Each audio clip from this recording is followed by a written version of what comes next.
Allah subhanahu wa ta'ala akamletea wahi kupitia Jibril alayhi salam. Baada muda wa kukaa katika Ghar Hira,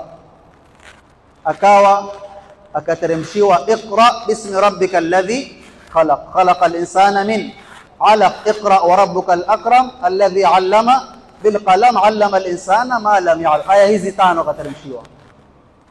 Jibril amekuja katika hali ambayo mtume hajawahi kumuona, hamjui Jibril nani. Jibril amekuja amwambia mtu soma ambaye hajawahi kusomeshwa. Mtume akasema ma ana biqari, kisa kirefu lakini nataka kuambia kuwa ikiwa Mola subhanahu wa ta'ala aweza direct kumwambia mtume yani soma hichi fulani kitu fulani bila ile kurepeat kwa Jibril, iqra kuwa soma mara ya kwanza, soma mara ya pili, soma mara ya kuanzia mwanzo, soma kadha kadha kadha, inawezekana. Lakini hapa ilikuwa kuna message ya kuwa wewe si wataka change, wewe si wataka kurekebisha. Njia ya kurekebisha lazima usome, lazima elimu ndio asasun fil nahda. Elimu ndio silaha ya maendeleo, elimu ndio silaha ya kuondoa kila ubaya na kuleta kila zuri. Kwa hivyo ikawa kitu cha kwanza kuambiwa wewe ukawa fikiria ataka mabadiliko, kwanza lazima ujihami na silaha ya elimu. Akateremshiwa aya hizo, mtume akaingiwa na hofu na fadhaa na ubaiko.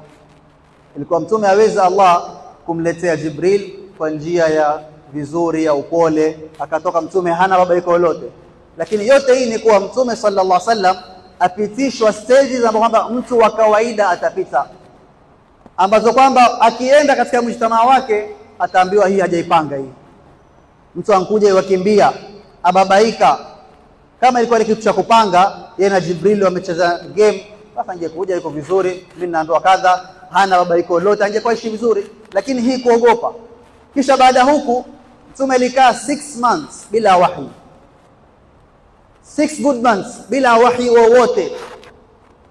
Mtume mpaka akawa babaika, mtume Mungu amenikataa, Mungu amenitupa. Mpaka katika riwaya zingine mtume ampanda juu ya jabali, afikiria Jibril atatokea wapi na wapi, katika tension.